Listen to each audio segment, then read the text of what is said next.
नमस्कार। पिछले लेक्चर में हम लोग ने बात किया था फॉल्ट प्लेन सॉल्यूशंस की कि किस तरह से इसका इंटरप्रिटेशन होता है और साइस्मिक वेव्स के अराइवल के बेसिस पे जो फर्स्ट मोशन अराइव होता है, जो रिकॉर्ड होता है स्टेशंस पे, उसके बेसिस पे किस तरह का हम लोग इंटरप्रिटेशन करते हैं। और ये इंटरप्रिटेशन बेसिकली कि फॉल्ट मूवमेंट किस तरह से हुआ है। फॉल्ट पे मूवमेंट मतलब जो अर्थक्वेक आया है जब, तो वो ज़मीन की जो सतह हैं वो किस तरह से मूव किए हैं। क्या वो रिवर्स फॉल्ट था या तो आपका नॉर्मल फॉल्ट था या स्ट्राइक स्लिप फॉल्ट था। ये हालांकि जो ये वाला फिगर दिखाया है ये प्लान व्यू है आपका, ये प्लान व्यू है और ये सेक्शनल व्यू हम लोग देख रहे हैं करके, तो इसमें कन्फ्यूजन ना हुआ आपका। ये भी सेक्शनल व्यू है, तो जिसमें एक वॉल दूसरी वॉल के उसमें with respect to other wall वो ऊपर जाती है करके, और इसमें जो है नॉर्मल फॉल्ट में यहाँ पे ये नीचे आ रही है करके आपकी।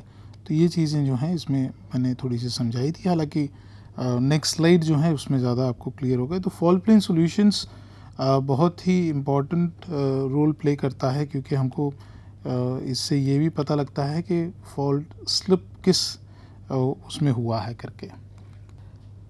ये जो हैं ये फॉल्ट टाइप्स हैं जो हम लोग कहते हैं, और पिच बॉल डायग्राम्स जो हैं हमारे, जो जिसमें हम लोग इसको मतलब फॉल्ट प्लेन सॉल्यूशंस जो हैं उसको फॉल्ट प्लेन मैकेनिज्म भी कहते हैं और पिच बॉल डायग्राम्स भी कहते हैं। ये इस तरह से कुछ आपको मैप्स पे मिलेंगे करके। तो ये जो है ये आपका ये रिवर्स फॉल्ट के लिए है, स्ट्राइक स्लिप फॉल्ट के लिए आपके पास इस तरह के बनेंगे जहाँ की ये दिखाया है फॉल्ट मूवमेंट, और नॉर्मल फॉल्ट के लिए आपका इस तरह से कुछ दिखाया जाएगा करके। तो ये पिच बॉल डायग्राम्स हैं, इस तरह के प्लॉट्स होते हैं जहाँ पे।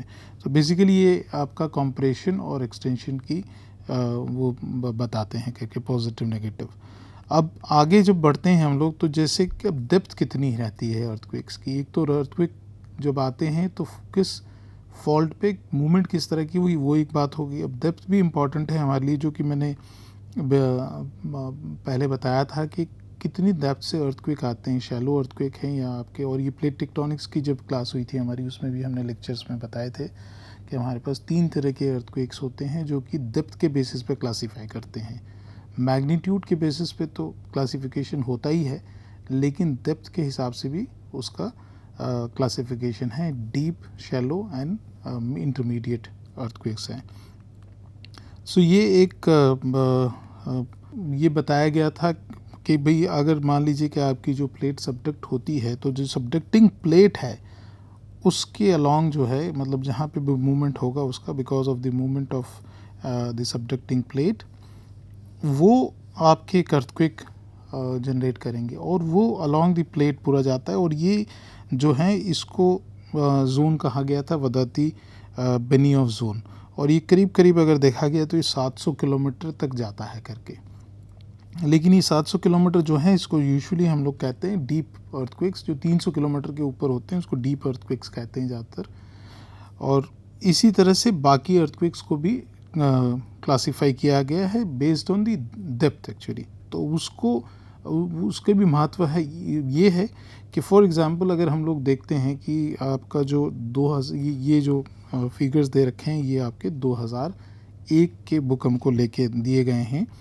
और इससे ये एक फ़ायदा और भी होता है कि जो ये जहाँ पे अर्थक्वेक हो रहे हैं, जिस एरिया में हो रहे हैं, मतलब in terms of the depth, उसके बेसिस पे हम लोग ये भी पता लगाते हैं कि कितना एरिया जो है वो आपका डैमेज हुआ है वो उस अर्थक्वेक में। तो ये मान लो कि यहाँ पे आपके अर्थक्वेक्स आ रहे हैं, इधर पे हैं ये सेक्शन जो दिखाया है, तो ये पूरा एरिया जो है आपको कहेंगे कि ये रप्चर एरिया है आपका उस फॉल्ट पे, और ये या तो उस प्लेट बाउंड्री पे। तो इसी तरह से यहाँ पे ये जो 2001 का जो भूकंप आया था, भुज का था, और जिसकी मैग्नीट्यूड जो अराउंड 7.6 टू 7.7 था आपका। तो ये आपका एपिसेंटर, ये आपका जो है ये मैप व्यू दिया है, यानी आपका प्लान व्यू है। तो ये एपिसेंटर्स जो हैं ये सारे अर्थक्वेक्स के थे। तो इस जोन में आपका पूरा अर्थक्वेक था, क्योंकि ये दिखाया गया आपका जो ये मैप है जिसमें लैटिट्यूड और लॉन्गिट्यूड दोनों दिए गए हैं करके। लेकिन ये वाला जो सेक्शन है वो डेप्थ है आपका। ये डेप्थ भी दिखा रहा है आपका कि कितनी डेप्थ तक आपका ये अर्थक्वेक आया था। तो अगर इसको ध्यान से देखा जाए तो अगर यहाँ पे तो ये दिखाया है कि करीब करीब नहीं तो ये 22 से 23 किलोमीटर या 25 किलोमीटर के आसपास ये बड़ा भूकंप था। और दूसरे जो भूकंप आए वो इस जोन में आए हैं, जो कि वेरी किया है आपका 10 किलोमीटर से लेके आपका 50 किलोमीटर तक ये गए हैं करके। और सबसे ज़्यादा जो कंसंट्रेशन था वो इसी जोन में था आपका। तो और ये आपका सेक्शनल व्यू है, ये आपका टॉप व्यू है। तो आप उसके बेसिस पे, आपका प्लान व्यू है, तो उसके बेसिस पे आप ये कह सकते हैं कि कितना एरिया इन टोटल आपका रप्चर हुआ है। तो ये भी हमारे लिए एक महत्वपूर्ण वो रहता है कि इसको जानना करके। अब क्लासिफिकेशन बेस्ड ऑन, अगर डेप्थ कहते हैं हम लोग करते हैं, तो हम लोग ज़्यादातर लेते हैं फोकल डेप्थ, जो कि हाइपोसेंटर भी कहा जाता है जिसको फोकल डेप्थ को जो है वो हाइपोसेंटर भी कहते हैं हम लोग करके।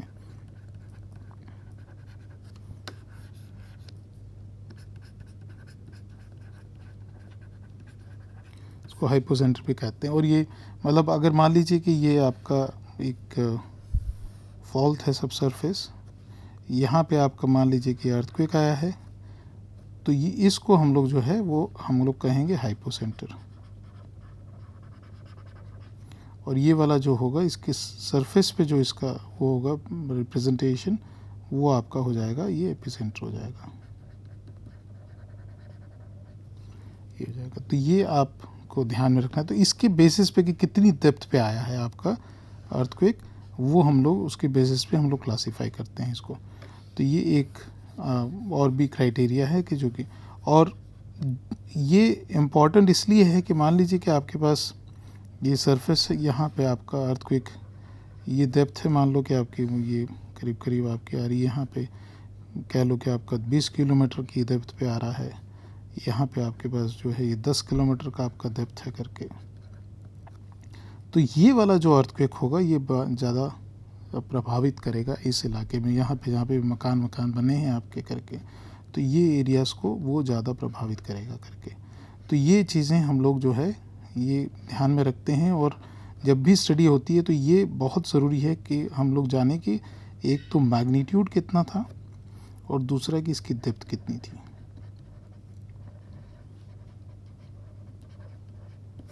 ये जानकारी हमेशा ली जाती है करके।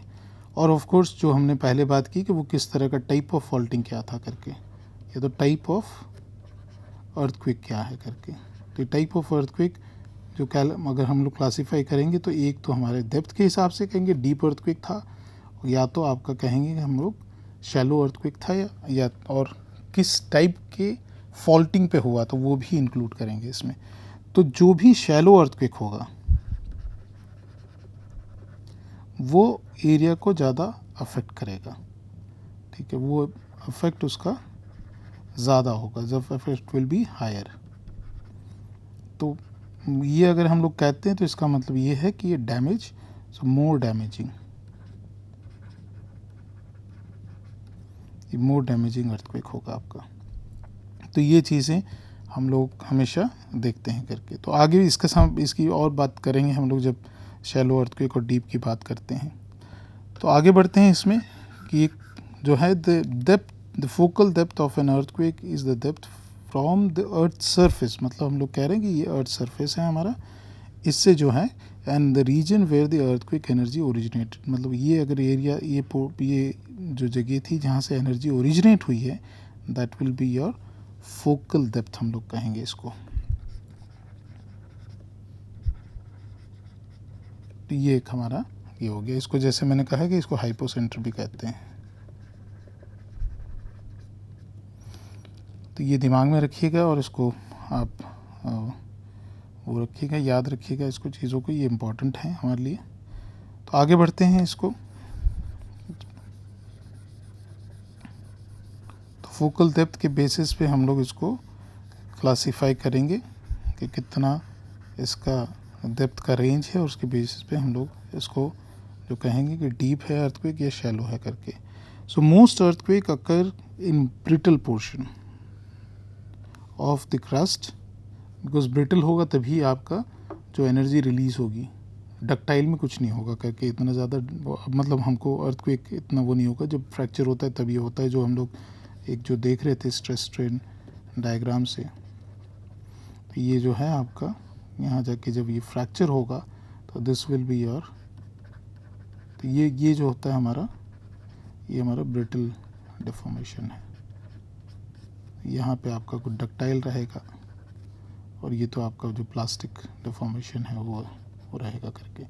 तो ये मोस्टली जो है जो क्रस्ट में होता है, ये ब्रिटल पोर्शन में जब ब्रेकिंग होता है तभी आपका ये होता है। And the brittle portion of the earth of the crust about the brittle ductile boundary, क्योंकि डेप्थ में जाएंगे तो आपका डक्टाइल टेम्परेचर प्रेशर बढ़ रहा है तो वो मटेरियल जो है वो डक्टाइल फॉर्म में रहेगा करके। और ये बाउंड्री ज़्यादातर कहाँ पाई जा रही है, ये भी है आपका, ये बिटवीन द बाउंड्री है आपकी लिथोस्फीयर एंड स्टोनोस्फीयर के बीच में है। अब अर्थक्वेक जैसे मैंने कहा कि फोकल डेप्थ के हिसाब से अगर हम लोग क्लासीफाई करते हैं तो वो है आपका अबाउट 70 किलोमीटर का अगर है तो हम लोग उसको कहेंगे दे आर शैलो अर्थक्वेक्स। अगर आपका 70 to 300 है किलोमीटर तो हम लोग इंटरमीडिएट कहेंगे, और 300 के अबाव है अप टू 700 किलोमीटर, जो कि हम लोग बेनियफ जोन की बात जब कर रहे थे वहाँ पे भी देख रहे हैं कि जो सबडक्टिंग प्लेट होती है वो करीब करीब 700 किलोमीटर तक का आपका अर्थक्वेक्स प्रोड्यूस कर सकती है, तो इसको हम लोग कहेंगे डीप।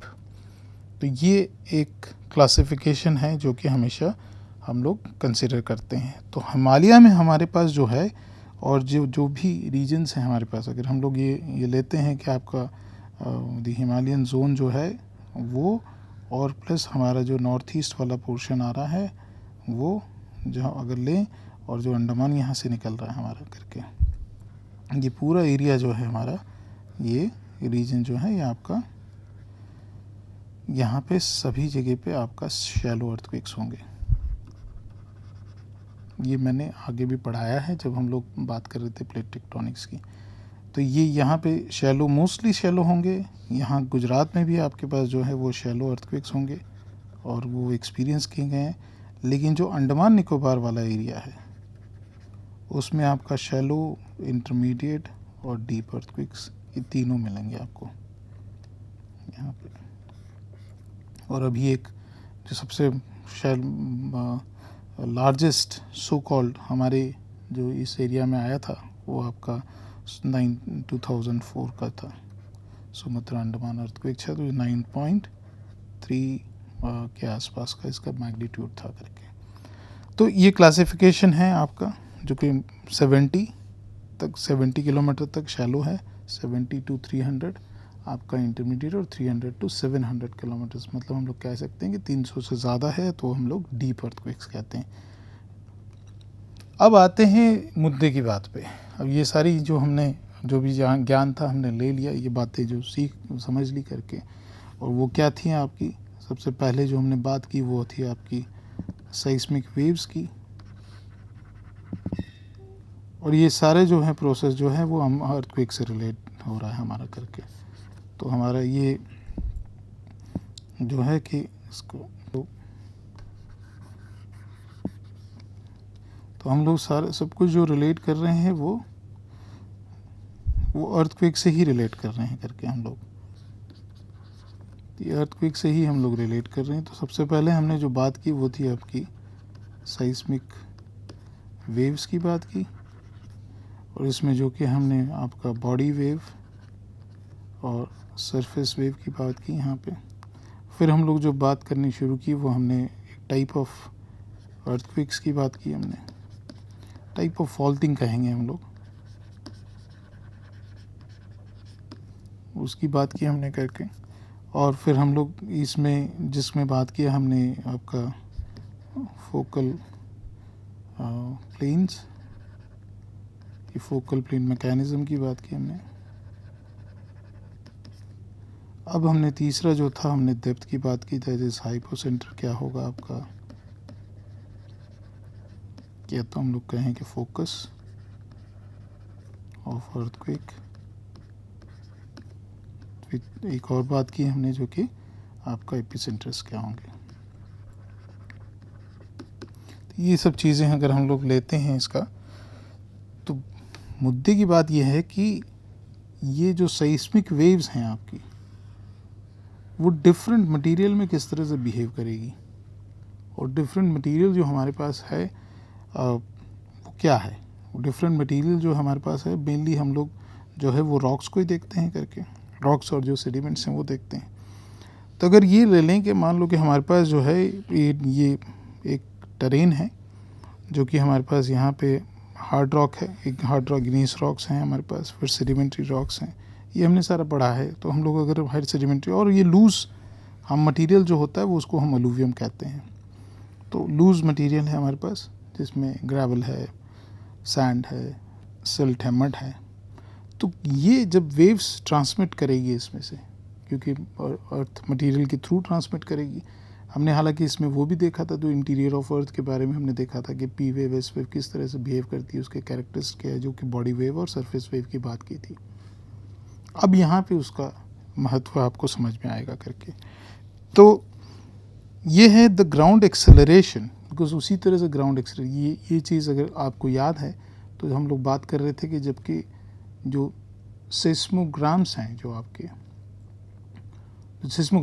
सिस्मोग्राफ जो है वो जो रिकॉर्डिंग करते हैं, तो वो तो एक अर्थक्वेक का एम्पलीट्यूड करता है कि पी वेव अराइवल और एस वेव अराइवल की बात करता है। हालांकि और भी वेव्स उसमें, बॉडी वेव्स भी हम लोग, सरफेस वेव्स भी रिकॉर्ड करते हैं, लेकिन उसमें एक और भी चीज़ थी जो कि एक्सेलेरोग्राम्स थे, जो कि हॉरिजॉन्टल मोशन और वर्टिकल मोशन को भी मेजर करते हैं।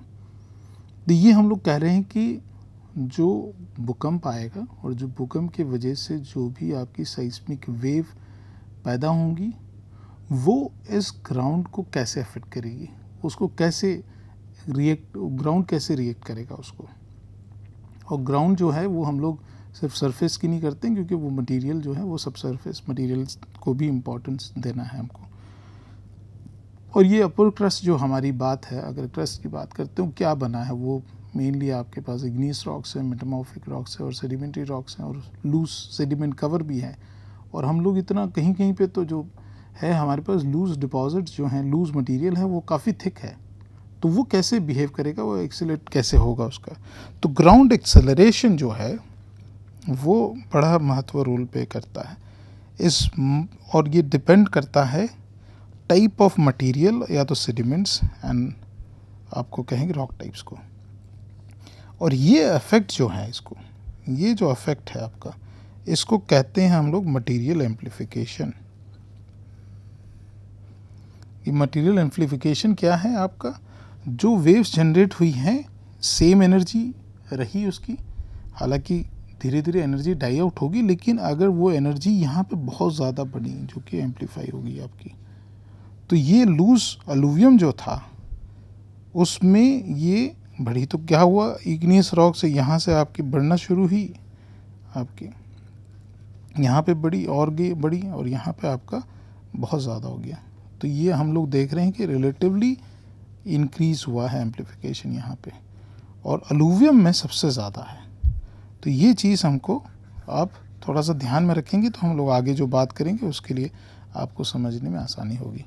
तो ये जो एरिया था, सो हार्ड रॉक में एम्प्लीफिकेशन बिल्कुल लो रहा, लेकिन जैसे जैसे हम लोग लूज मटेरियल में गए एम्प्लीफिकेशन आपका हाई हो गया करके।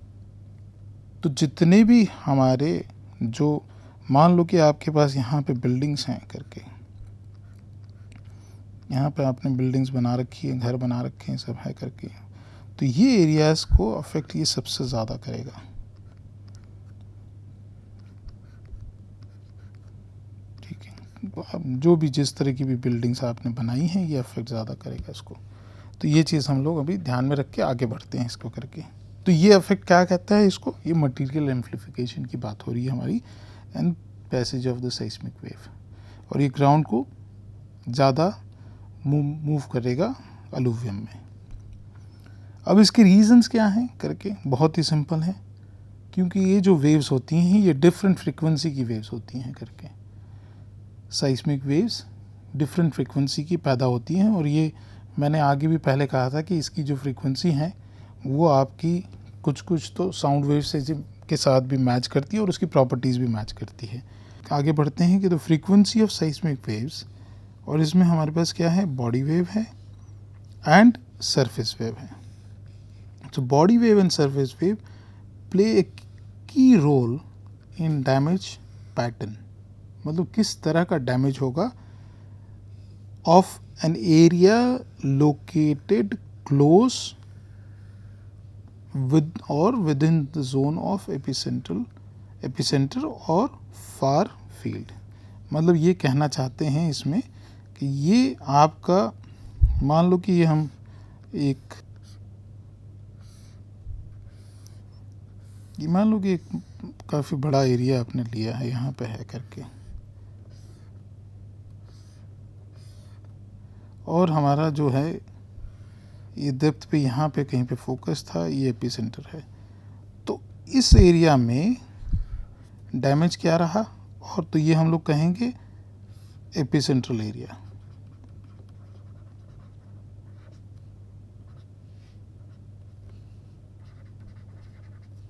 और यहाँ पे जो भी लोकेशन है आपकी एरिया है जो कि करके इसको फार फील्ड कहेंगे।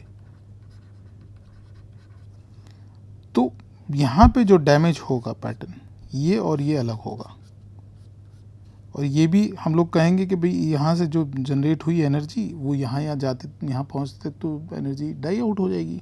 लेकिन इसमें जब एम्प्लीफिकेशन वाला फैक्टर की बात करेंगे तो क्या होगा यहाँ पे, वो देखते हैं हम लोग करके। तो ये तो आपका डेप्थ हुआ, ये तो डेप्थ पे ये फोकस था आपका, और ये एपिसेंटर हो गया आपका। तो ये रीजन जो सबसे ज़्यादा प्रभावित होगा वो एपिसेंट्रल एरिया होगा करके। तो जो है कि डिफरेंट फ्रीक्वेंसीज जनरेट होती हैं, और डिफरेंट फ्रीक्वेंसीज जो है बॉडी वेव और एस वेव होती है, और ये सबसे ज़्यादा जो है ये रोल प्ले करेगी आपका डैमेज में। कहाँ पे करेगी? नियर सोर्स और फार सोर्स। मतलब हम लोग नियर सोर्स कहें या तो नियर विद इन एपिसेंट्रल एरिया, या तो उससे दूरी में क्या होगा। जैसे हम लोग यहाँ पे अभी IIT कानपुर में बैठे हैं, तो IIT कानपुर हिमालय में अर्थक्वेक आता है, तो IIT कानपुर का में जो डैमेज पैटर्न होगा वो अलग होगा, लेकिन हिमालय में ज़्यादा होगा क्योंकि वहाँ पे सबसे ज़्यादा एनर्जी रिलीज़ हुई है। तो ये चीज़ तो है। लेकिन अब प्रश्न जो हमने पिछली स्लाइड में कहा कि एम्प्लीफिकेशन वाला फैक्टर, तो उसका क्या इफेक्ट होता है वो देखते हैं हम लोग करके यहाँ पे। तो इसको हटा देते हैं, अब आगे बढ़ते हैं इसमें। तो कहते हैं कि मोस्ट P&S वेव्स, उसकी जो फ्रीक्वेंसी होती है वो रेंज करती है 0.5 टू आपका 20 हर्ट्ज़। ये आपकी फ्रीक्वेंसी रेंज है P&S वेव की। तो P&S वेव क्या है आपका? ये तो बॉडी वेव है आपकी, ठीक है। आगे देखें, वेर इज सरफेस वेव जो है आपकी, सरफेस वेव आपका क्या है? LNR wave, love and relay wave है करके, सरफेस वेव है आपका। इसकी जो फ्रीक्वेंसी रहती है वो लेस देन 1 हर्ट्ज़ है। तो ये आपका जो है ये सरफेस वेव वाली बात होगी करके। तो ये PN बॉडी वेव है और ये सरफेस वेव है। तो आपका मोटा मोटा जो है वो काफ़ी वाइड रेंज ऑफ फ्रीक्वेंसी है, हम लोग कह लेंगे 0.5 से लेके 20 हर्ट्ज़ तक इसका होता है। लेकिन जो सरफेस वेव है उसकी लो फ्रीक्वेंसी रहती है। So during an earthquake wide range of frequencies are produced, आपका ये है करके। तो इसका क्या, ये किस तरह से अफेक्ट करेगी ग्राउंड को, उसको नेक्स्ट वाली स्लाइड में देखते हैं करके। और हम लोग जो बात कर रहे हैं कि ये जो सरफेस की कंपन की बात कर रहे हैं वो किस तरह से एक्सेलरेट करेगा वो ग्राउंड को, ये जो वेव्स हैं high frequency low frequency waves को। सो शेकिंग जो होगा उसकी वजह से रिजल्टेड बाय हाई फ्रीक्वेंसी, जो कि हम लोग कहते हैं कि 0.20 हर्ट्ज़ तक जो है करके। ये ज़्यादातर जो है वो शॉर्टर बिल्डिंग्स को, ये जो है आपको ये ध्यान में रखना है कि शॉर्टर बिल्डिंग्स जो होंगी, मतलब जो लो राइज बिल्डिंग्स होगी उसको ज़्यादा वाइब्रेट करेगी।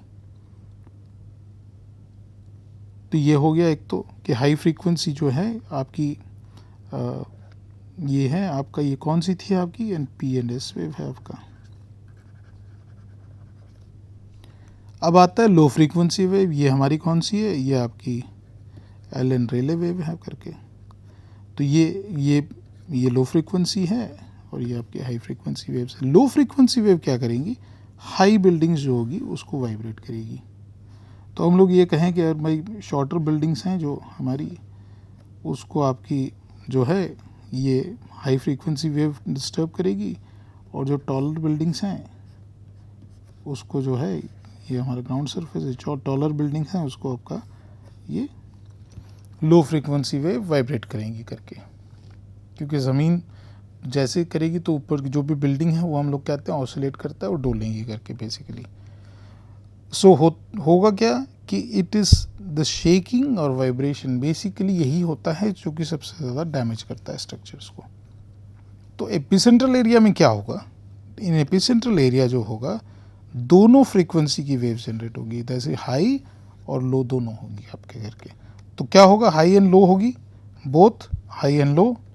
तो ये जो है आपका shorter as well as taller building दोनों को डैमेज करेगी यहाँ पे।